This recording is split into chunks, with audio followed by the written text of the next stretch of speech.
Baik, kita mulai ya. Selamat sore. Assalamualaikum warahmatullahi wabarakatuh. Waalaikumsalam warahmatullahi wabarakatuh. Oke, mic-nya boleh di mute semuanya. Tolong di mute dulu.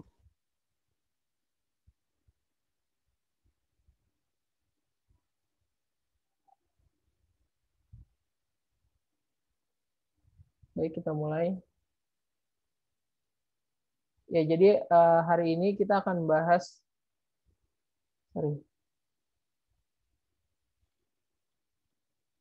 tutup deh.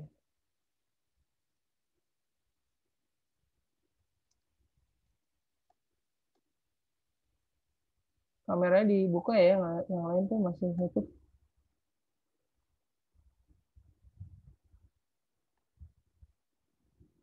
Baik, hari ini kita akan bahas tentang chapter pertama dari algoritma dan pemrograman dengan Python with Python. Nah, di sini ada materi pembahasannya. Jadi kita akan bahas tentang definisi, kemudian syarat, algoritma, kriteria, jenis proses, cara penulisan, dan juga tahap-tahap dari sebuah algoritma. Baik, kita mulai dari definisi apa itu algoritma terlebih dahulu. Nah, jadi di sini bisa dilihat ya. Jadi algoritma itu kata dasarnya algorit dan juga ritmis.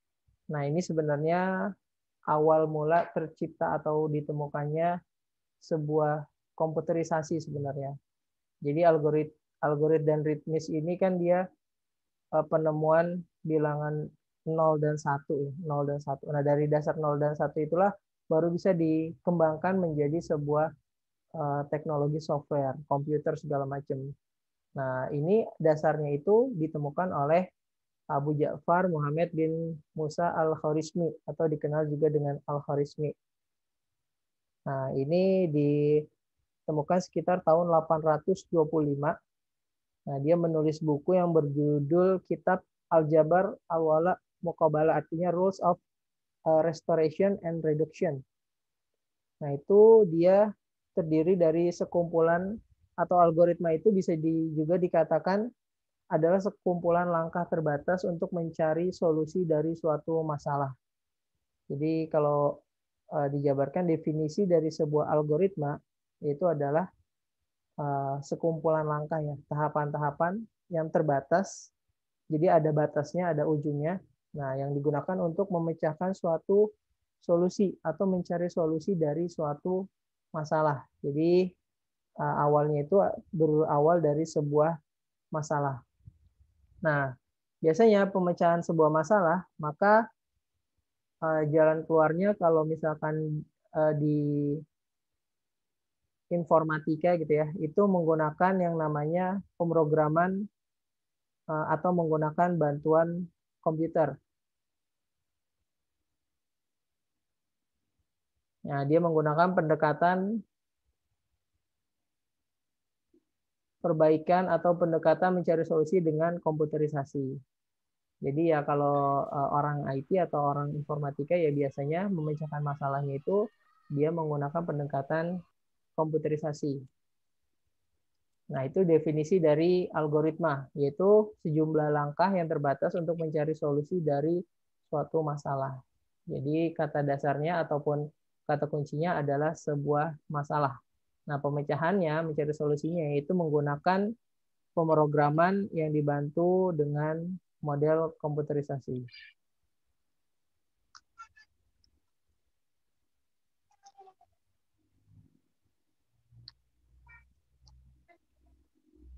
Oke, nah terus kemudian ke syaratnya, syarat dari sebuah algoritma. Nah, dari syarat sebuah algoritma, menurut Donald E. Kratz, ya ini salah satu pengembang juga, salah satu udah saya ACC ya, yang mau masuk udah saya ini semua. Salah satu pengembang ilmu dari algoritma, dia membuat persyaratan bahwa algoritma harus memenuhi beberapa persyaratan. Yang pertama itu,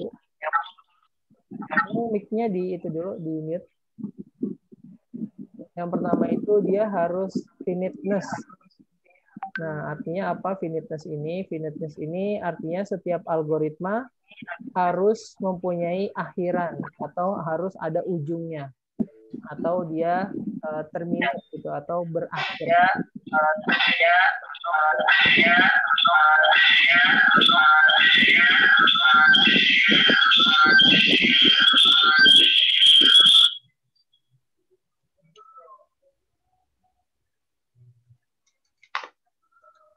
Oke, kita lanjut ya. Jadi algoritma itu syaratnya pertama harus finiteness. Finiteness itu artinya dia harus ada akhiran. Dia setelah melakukan beberapa instruksi atau beberapa langkah-langkah, maka di ujungnya harus berakhir. Nah, terus kemudian syarat yang kedua adalah definiteness. Definiteness ini artinya setiap langkah algoritma harus didefinisikan dengan tepat dan dia tidak menimbulkan makna ganda atau ambigus. Itu yang dimaksud dengan definiteness. Nah, terus syarat yang tadi kedua, syarat yang ketiga adalah dia memiliki inputan. Jadi setiap algoritma memerlukan data sebagai inputan untuk diolah. Maka algoritma yang tidak ada inputannya, nah dia tidak begitu powerful atau tidak bermanfaat ya. Karena jumlah kasus yang dapat diselesaikan juga terbatas kalau nggak ada inputan, hanya sekedar tampilan-tampilan aja itu tidak bermanfaat. Dia harus ada inputannya. Nah, terus kemudian syarat yang keempat ada output. Jadi ada input, harus ada outputnya. Jadi setiap algoritma memberikan satu atau beberapa hasil keluaran atau output. Nah, terus kemudian syarat yang kelima adalah effectiveness. Artinya langkah-langkah setiap algoritma yang dikerjakan harus di dalam kewajaran, harus memenuhi efektivitas. Jadi tidak boleh juga gitu membuat algoritma tapi alurnya panjang. Nah, memang sih menyelesaikan masalah tapi menghabiskan tenaga dan juga waktu. Artinya tidak efektif. Nah, inilah kelima syarat sebuah algoritma apa namanya? Ya yang harus dipenuhi. Jadi syarat algoritma itu harus ada 5 buah komponen atau 5 buah model ini. Oke, itu tadi syarat. Terus kemudian kriteria dari sebuah algoritma yang baik. Nah, kriteria dari algoritma yang baik itu pertama, dia mempunyai logika yang tepat untuk memecahkan suatu masalah. Jadi algoritma itu kan tadi langkah-langkah ya, langkah-langkah yang digunakan untuk memecahkan suatu masalah atau untuk mencari solusi. Nah, di dalam informatika biasanya penyelesaiannya itu ataupun pembuatan solusinya itu yaitu menggunakan logik. Ya, karena nanti kita terkait dengan software gitu atau sistem informasi. Sistem informasi atau software itu bentuknya adalah logik atau logika. Maka di sini dasarnya ketika membuat sebuah algoritma harus menggunakan logika yang tepat untuk memecahkan sebuah masalah. Terus kemudian kriteria yang kedua dikategorikan algoritma yang baik adalah dia menghasilkan output yang benar dalam waktu singkat. Jadi keluarannya hasil yang ditampilkan itu adalah hasil yang benar dan juga dalam waktu yang terbatas. Kemudian yang ketiga, algoritma ditulis dengan bahasa baku yang terstruktur atau format bahasa baku secara terstruktur sehingga nantinya dengan format baru mudah untuk diimplementasikan ke dalam bahasa pemrograman. Gitu ya. Jadi algoritma itu kan tadi langkah-langkah. Jadi sebelum kita masuk ke sebuah program, nah kita selesaikan dulu atau kita susun dulu logiknya dalam menyelesaikan atau dalam membuat solusinya. Nah, itu dibikin dari format bahasa baku yang terstruktur supaya nanti mudah ketika kita menuangkan ke dalam bentuk pemrograman. Nah, jadi dia tidak menimbulkan bahasa yang ambigu gitu. Ambigu itu artinya satu kata, ya, tapi memiliki berbagai macam makna. Nah, terus kemudian juga harus didefinisikan secara jelas, gitu ya. Jadi tidak membingungkan, deklarasinya atau definisinya pun harus jelas apa yang dimaksud ketika membangun algoritma tersebut. Nah, terus kemudian semua operasi setelah didefinisikan dengan jelas harus berakhir sesudah beberapa jumlah langkah gitu. Jadi harus ada ujungnya. Karena kalau dia program ataupun algoritma yang dibuat tidak ada ujungnya, berarti dia bisa dikatakan juga sebagai looping ya, atau never ending solution. Jadi tidak akan selesai, tidak ada ujungnya. Nah, itu dimaksud dengan kriteria dari algoritma yang baik gitu, atau yang memenuhi syarat. Lalu kemudian kita ke jenis dari proses algoritma. Nah, di sini jenis proses algoritma itu ada 3 jenis, atau bisa dikatakan juga sebagai struktur kendali dari algoritma itu ada 3 buah model atau 3 buah jenis. Nah, model ini juga nanti yang akan diterapkan di dalam model pemrograman. Yang pertama itu ada yang namanya sequence process. Nah, sequence process seperti ini. Jadi sequence process itu dia dikerjakan ataupun instruksi dikerjakan secara berurutan. Perintah dimulai dari statement yang paling awal atau yang pertama hingga ke statement yang paling akhir. Nah, pada umumnya pembacaan perintah atau statement itu dibaca dari atas ke bawah. Nah, kalau dia menyamping itu dari kanan ke kiri pembacaan instruksinya. Nah, jadi ya setiap instruksi itu dikerjakan satu persatu secara berurutan sequence. Jadi ya mulai dari statement pertama sampai statement terakhir. Terus kemudian pada umumnya bahasa pemrogramannya ataupun urutannya itu pengerjaannya dari atas ke bawah dan dari kanan ke kiri pembacaannya. Nah, itu juga akan dibaca hingga selesai ya, dikerjakan satu persatu dari awal sampai akhir sampai selesai. Di sini contohnya misalkan dimulai dari start, kemudian input nilai, hasil, kemudian cetak hasil. Nah, itu contohnya. Nah, ini contoh sebuah sequence algoritma. Di sini misalkan mencetak jumlah mahasiswa, dia cetak isi dari variabel jumlah mahasiswa ini. Kemudian dia set variabel jumlah itu 49. Kemudian dia cetak tulisan tambahan mahasiswa baru. Terus dia membaca isi dari variabel mahasiswa baru. Nah, terus variabel jumlah sama dengan jumlah ditambah mahasiswa baru. Cetak variabel jumlah mahasiswa. Nah, baru ketika dia cetak jumlah, maka dia akan memunculkan hasilnya, memunculkan isinya. Nah, ini contoh sequence. Dia secara berurutan dari atas ke bawah, terus kemudian dari kanan ke kiri pembacaannya. Nah, terus kemudian struktur kendali algoritma yang selanjutnya adalah selection. Nah, selection ini di mana sesuatu instruksi ketika dia memenuhi kondisi maka dia akan dikerjakan atau memenuhi satu persyaratan tertentu maka dia dikerjakan. Jadi selection ini yaitu algoritma dengan kondisi dengan 2 pilihan atau lebih. Nah, ini dimulai dari statement pertama yang dikerjakan. Jika kondisinya benar, maka dia akan dikerjakan ya. Jadi kalau salah atau tidak memenuhi kondisi, maka statement yang lain akan dikerjakan. Jadi contohnya misalkan gini, input item yang akan dibeli, terus dia cek itemnya itu jumlahnya ini lebih besar dari 9 atau enggak. Kalau misalkan lebih besar dari 9, maka dia dapat diskon 20%. Kalau tidak, maka dia nggak dapat diskon. Seperti itu ya. Itu yang dinamakan dengan proses algoritma atau struktur kendali selection. Nah, ini contohnya di dalam model algoritmanya, if hari sama dengan 1, then cetak kata Senin.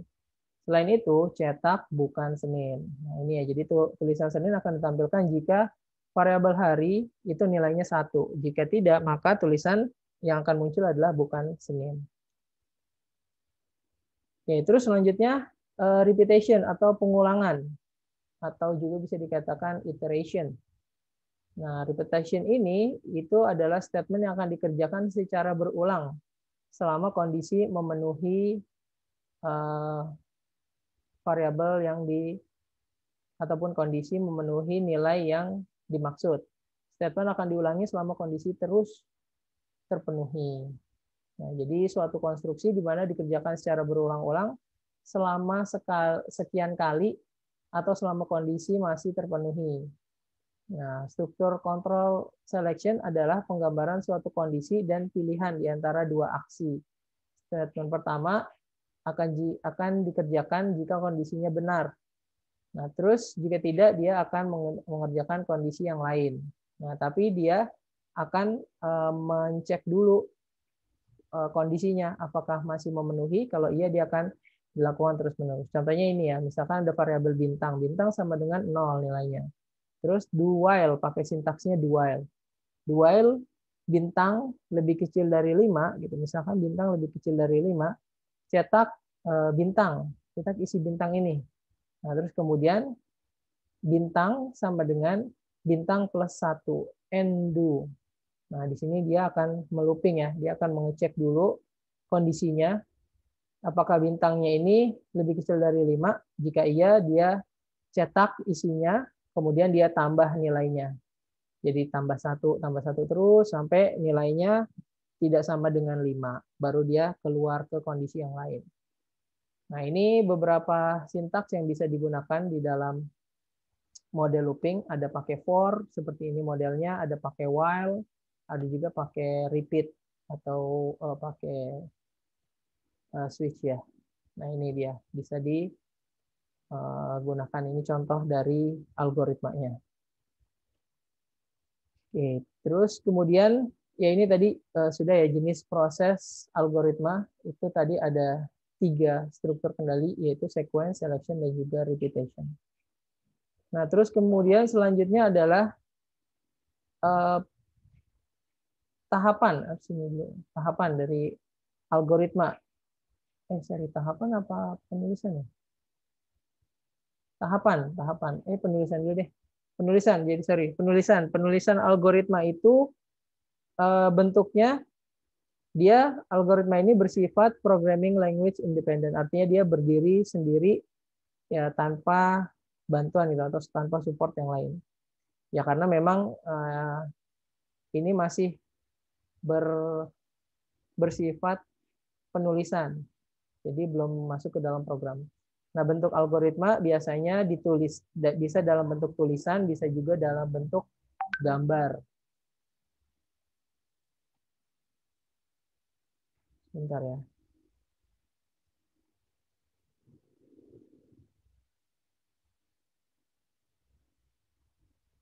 Dayus. Ini Dayus.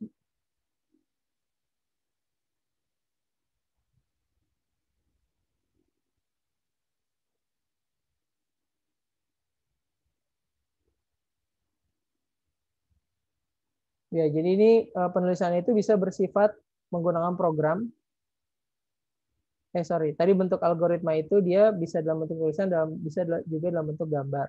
Tulisan itu bisa dalam bentuk BIT. BIT itu bahasa Indonesia terpadu, bisa dalam bentuk pseudocode, bisa juga dalam bentuk Spark atau structure English. Sedangkan kalau bentuk gambar itu bisa dalam bentuk flowchart ataupun structure chart.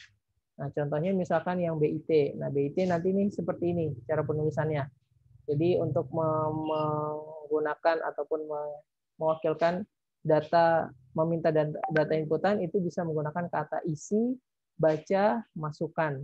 Ataupun untuk data pengeluaran itu bisa pakai tulis, cetak, tampilkan, dan seterusnya. Bentar. Ini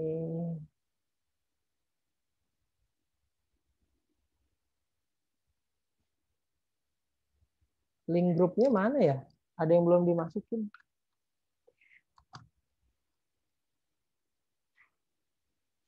Coba share di grup deh yang dengar. Group setting.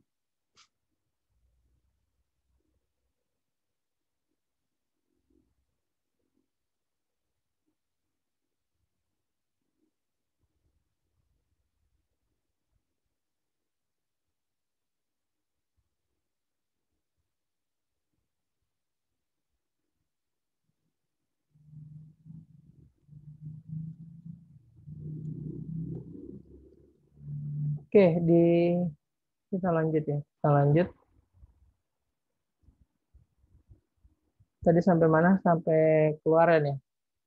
Ya, jadi bentuk algoritma tadi bisa ditulis dalam bentuk ini untuk mewakilkan data inputan, minta input itu bisa pakai kata isi, baca, masukkan. Untuk data keluaran itu bisa menggunakan tulis, cetak, tampil, dan seterusnya. Nah, sedangkan untuk proses pemilihan tadi ya, untuk selection itu bisa pakai jika, selain itu akhir jika. Nah, sedangkan untuk pengulangan, nah itu bisa pakai kata ulangi sampai, selama, akhir pengulangan, dan seterusnya. Oke, itu contoh penulisan kata-kata yang bisa digunakan menggunakan bahasa Indonesia terpadu atau BIP. Nah, terus kemudian menggunakan structure English. Nah, structure English juga mirip ya seperti ini, tapi dengan pendekatan penggunaan bahasa Inggris. Misalkan untuk inputan dia pakai input, read, get, key in, terus juga untuk keluaran bisa pakai print, pakai write.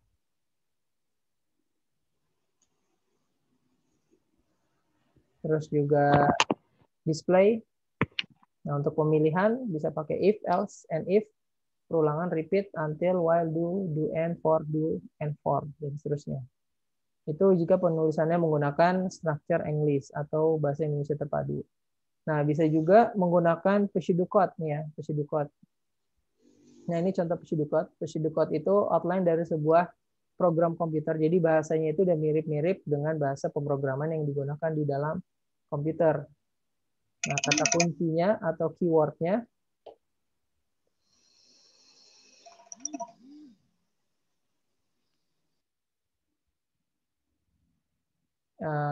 itu digunakan untuk menjelaskan struktur kendali atau operasi dasar dari komputer. Misalkan untuk inputan bisa input, bisa write, bisa put, gitu ya. Untuk cetak atau tampilkan itu bisa pakai read, get, ataupun baca. Nah, terus untuk operasi bisa pakai simbol plus, minus, operasi aritmatika ya, bintang, slash, kurung buka, kurung tutup. Terus untuk perhitungan bisa pakai compute, calculate, set. Nah, untuk pemilihan atau perulangan dia bisa pakai if, ataupun do while, dan seterusnya.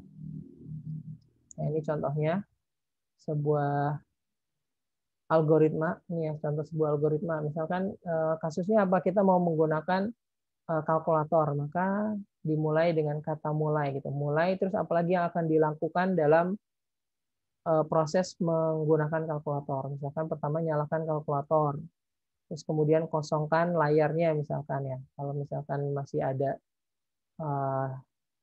bilangan sebelumnya, kemudian diulangin lagi sampai benar-benar clear gitu ya. Terus kemudian input harga atau input nilainya ke dalam kalkulator. Kemudian jika ingin melakukan perhitungan tambah berarti ya tekan tombol plus. Nah, input semua nilai sampai nilai semuanya sudah dimasukkan, baru tampilkan total misalkan. Nah, setelah itu baru matikan, selesai.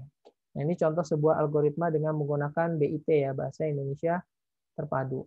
Nah, ini contoh kedua, misalkan contoh algoritma berangkat kuliah. Nah, ini contohnya harus ada awalan dan harus ada akhiran. Mulai, kemudian bangun dari tempat tidur, mandi, sarapan, ke kampus, cari ruang kelas, masuk kelas dan kuliah, kemudian selesai. Nah, ini contoh yang ketiga, sebuah algoritma. Ini misalkan sarapan pagi gitu ya. Nah, ini mulai, kemudian ambil piring, masukkan nasi dan lauk, ambil sendok dan garpu. Nah, diulangin lagi gitu. Misalkan kalau misalnya dia pakai perulangan. Misalkan mau ditambah lagi nasinya. terus diulang sampai memenuhi kondisi yang diinginkan. Kemudian ya angkat sendoknya, ambil nasi dan lauk, masukkan ke dalam mulut, kunyah, terus diulangi sampai selesai gitu misalkan. Baru selesai, bereskan piring, baru selesai, finish. Nah, ini contoh algoritma yang masih menggunakan BIT gitu, bahasa Indonesia terpadu. Nah, terus selanjutnya push the code. Push the code ini sama kayak juga digunakan untuk penulisan algoritma. Sorry, ini tadi ya push the code. Ya tadi pakai ini. Udah. Nah, terus selanjutnya kita ke flowchart. Jadi yang menggunakan bentuk gambar flowchart. Nah, flowchart ini itu ada simbol-simbolnya. Nah, simbol-simbolnya ini ada terminator, dimulai untuk selesainya pakai yang lonjong seperti ini. Kemudian ada proses pakai kotak, pemilihan pakai ketupat, kemudian ada dokumen, ini ada konektor untuk pindah halaman dan juga untuk anak panah tadi nanti sebetulnya ada yang digunakan untuk anak panah. Nah, ini contoh sebuah flowchart ya, contoh sebuah flowchart. Misalkan tadi start, kemudian masukkan nilai A, nilai B misalkan. Terus kemudian di proses selanjutnya C itu rumusnya ya, C itu sama dengan A tambah B. Kemudian dicek kondisinya. Kalau C-nya lebih besar dari 10, maka dia akan mencetak tulisan selesai hitung. Tapi kalau C-nya ini masih kondisinya di bawah 10, maka dia akan mengulangin lagi. Diulang lagi ya, sampai C itu lebih besar dari 10 baru dia selesai. Nah, ini contoh penulisan algoritma dengan menggunakan flowchart atau simbol-simbol. Oke.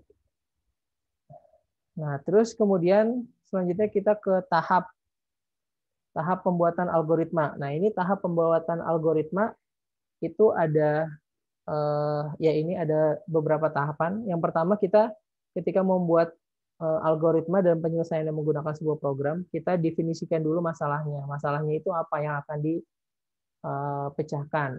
Kemudian kita bikin modelnya, model algoritmanya. Setelah itu baru kita rancang si algoritmanya tersebut dalam bentuk flowchart misalkan. Nah, setelah itu kita tulis programnya atau kita coding. Kemudian kita execute dari source code atau dari codingan tadi kita execute menjadi sebuah execute code. Nah, terus kemudian kita cek hasilnya. Terus jika sudah memenuhi kita jalankan programnya untuk menyelesaikan masalah tersebut. Jika ternyata masih ada error, nah itu akan diulangin lagi ke letak kesalahannya itu ada di mana. Diulang sampai tidak ada error, terus kemudian disimpan, didokumentasikan. Nah, contohnya seperti ini ya. Nah, di sini yang pertama itu adalah problem, ada masalah. Masalah itu kita perlu penyelesaian, perlu solution untuk mendapatkan hasil atau result. Nah, solution itu kita menggunakan pendekatan komputerisasi atau kita mau ya pemecahan masalahnya itu dengan membuat program. Nah, ketika kita membuat program atau menggunakan penyelesaian komputerisasi, berarti kita pertama harus bikin algoritmanya dulu. Nah, di sini algoritma itu urutannya kita definisikan dulu masalahnya. Setelah itu, setelah didefinisikan, kemudian kita buat modelnya, baru kita rancang program. Nah, setelah ini sudah jadi, baru kita lanjut ke source code. Kita ubah ke dalam bentuk codingan. Kemudian dari codingan ini kita execute. Nah, setelah di-execute, maka nanti hasilnya akan keluar gitu ya, sudah selesai. Nah, kalau yang di dalam tadi yang proses algoritma tadi ya, dia rancang algoritmanya, kemudian ditulis program, dikompil, dicek sintaksnya error atau tidak. Kalau masih ada error, dia cek lagi sintaksnya. Nah, terus kemudian kalau nggak ada error, di-run. Nah, ketika di-run lagi, dicek dulu nih, apakah hasilnya masih benar atau salah. Kalau misalkan dia masih salah, berarti ya dia ulangin lagi, dicek lagi codingannya. Kalau sudah selesai, dia sudah benar, dia didokumentasikan. Contohnya seperti ini, misalkan ini definisi masalah. Kita mau mencari luas suatu persegi panjang gitu ya. Nah, kita cari luas persegi panjang, kemudian kita bikin modelnya. Model perhitungan itu rumus luas persegi panjang. Luas sama dengan panjang kali lebar. Kita definisikan berarti kita perlu variabel luas, perlu variabel panjang, dan juga lebar. Nah, itu bisa juga di inisialisasikan dengan simbol A, B, C. Nah, tipe data yang kita gunakan adalah integer. Tapi kalau misalkan ini contoh menggunakan pemrograman yang bukan Python ya, dia masih menentukan tipe datanya, variabelnya juga harus unik gitu. Kalau pakai Python itu udah bisa langsung aja ditulis gitu, itu udah lebih mudah lagi. Nah, terus kemudian kita rancang algoritmanya. Nah, ini contohnya ya, bikin flowchart-nya supaya kita tahu alur yang akan dikerjakan. Nah, seperti itu. Kalau misalkan sudah selesai, ya kita tulis programnya, kemudian kita compile, di sintaksnya ada error atau tidak. Kalau nggak ada, ya selesai, kemudian disimpan. Ini ya, jadi tadi rancang algoritmanya, kemudian ditulis program. Ini ya contohnya ya. Kita tulis programnya menggunakan Python.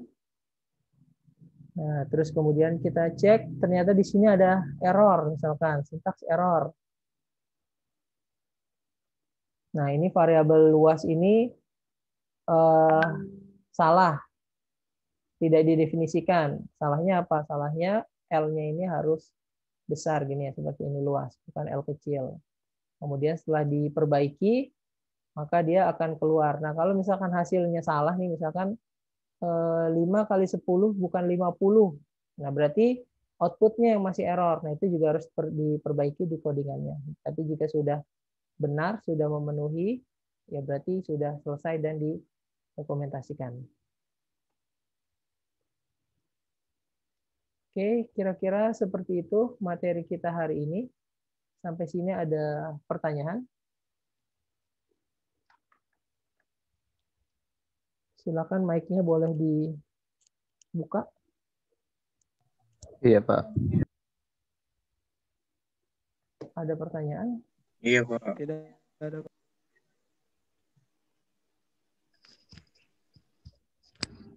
Nggak ada ya, udah paham semua nih berarti ya. Ya masih sederhana sih, kita masih penjelasan algoritma, terus kemudian membuat sebuah algoritma sederhana. Baik, sebelumnya kita absen dulu. Raden Haryo Agung Bagaskara. Hadir, Pak. Buka kameranya. Kan saya nggak ada itu, Pak. Nggak ada facecam, Pak. Oh iya. Ntar jangan-jangan apa namanya? Ini bukan kamu lagi, ini suaranya suara siapa ini? Saya, Pak. Terus gimana biar bisa saya tahu? Bentar, Pak. Gimana cara buka?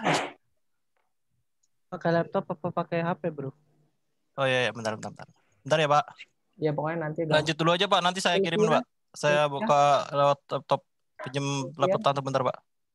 Ya udah, nantilah gampang. Sylvia, ke depannya aja dipersiapkan. Sylvia ada? Siapa? Sylvia nggak ada ya. Dayus, Syahri. Dayus. Hadir, Pak. Kameranya dibuka dong. Fakih Muammar, Risik. Fakih Muammar. Fakih nggak ada. Muhammad Handani, Priyambudi. Muhammad Handani juga nggak ada. Albantani, Meditya, Hasan. Alba nggak masuk lagi. Dava Ibrahim. Hadir, Pak. Kameranya dibuka terus. Hadir, Pak. Ya, dilambaikan gitu biar saya bisa lihat yang mana. Azan, Niatullah. Ya udah. Azan nggak ada ya. Dava Syarif. Hadir, Pak. Ya. Maisyarah. Hadir, Pak. Ya. Rian Surya Pratama. Hadir, Pak. Ujian ya, mari kita selesaikan dulu ya. Indah Nurul Aulia. Hadir, Pak. Oke, Farah Musyafah. Pak. Oke, Dimas Adilfi. Hadir, Pak. Hadir. Aklis Setio. Hadir, Pak. Ya, hadir, Pak. Iya, ya Dimas. Aklis ya. Hadir. Khairul Ihsan. Hadir. Hadir, Pak. Hatta Alfarizi. Hadir, Pak. Faiz. Hadir, Pak. Muhammad Faiz ya. Muhammad Faiz.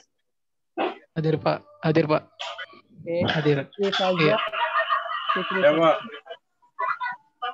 ya. Ya, Pak. Yosi Gunawan. Hadir, Pak. Hadir. Ya. Cahyoga. Hadir, Pak. Hadir, Pak. Baik. Yusuf Malik Ibrahim. Hadir. Oke. Galang Prastio. Hadir, Pak. Hadir. Ya. Saya. Ahmad Hussein. Hadir, Pak. Oke. Eriska Tiara. Eriska. Hadir. Ya. Hadir, Pak. Adena Felita. Itu. Adena Felita. Nggak ada kayaknya. Oke. Ada yang belum dipanggil? Pak, saya Jania Daula udah belum, Pak? Saya, Pak, belum, Pak. Siapa? Heru, Pak. Heru Ahmad. Hadir, Pak. Heru Ahmad ya. Rahim. Kemarin baru kayak ya. Dulu, Pak. Siapa? Ajania dulu, Pak. Aja ini udah. Oke. Ada pertanyaan? Belakangnya. Ada pertanyaan? Kalau nggak ada, saya cukupkan sampai di sini dulu ya. Nanti tugasnya itu ada di YouTube. Jadi nanti video materi ini akan saya upload ke YouTube, tapi ada tugas di dalamnya. Jadi nanti kalian nonton lagi, terus kalian absen di situ, di likes, terus di komennya ditulis hadir aja. Nah, nanti di situ ada tugasnya di dalam videonya. Jadi nanti kalian jangan lupa dikerjakan dari situ tugasnya. Baik, Pak. Oke, Pak. Siap, Pak. Oke.